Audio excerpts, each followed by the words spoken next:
Խաչելությունը գրոնական համագարկի ցախողում էր։ Սիրելիներ, խաչելությունը միայն քաղաքական կամ պատմական թեփը չէր։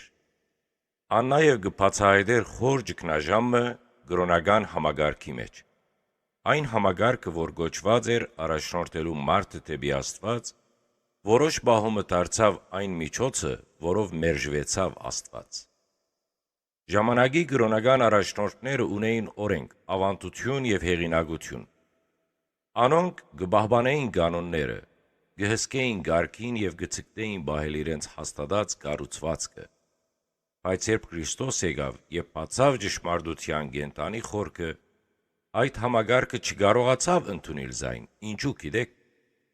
Որովհետեւ համագարկը սկսած էր ծառայել ինքն իրեն։ Օրենքը դարձած էր նպատակ, ոչ թե միջոց։ Ավանդությունը գաշկանտում, ոչ թե կենտանի ժառանգություն, իսկ իշխանությունը պաշտպանվելիք բան, ոչ թե ծառայության գործիք։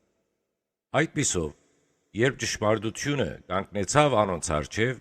անոնք չկարողացան տեսնել զայն, որովհետև անդուրս է իրենց կառուցած սահմաններեն, եւ այն, ինչ որ պետք է առաջնորդե դեպի Աստված, դարձավ պատնեշ Աստուծո դեմ։ Սակայն իրականությունը միայն անցյալին չի վերաբերիր։ Ամեն ժամանակ գոյություն ունի նույն վտանգը։ Երբ կրոնական կյանքը կդառնա ցևական,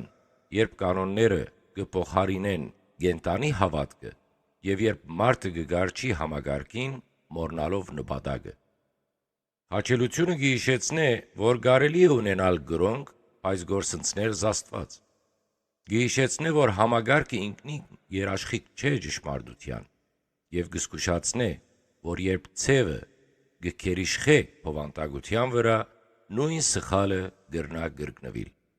Ուստի հարցը կմնա բաց։ Արդյոք մեր կյանքի մեջ կրոնականը կծառայե կամ գրոնքը կծառայե ճշմարտության, թե երբեմն կխանգարե զայն։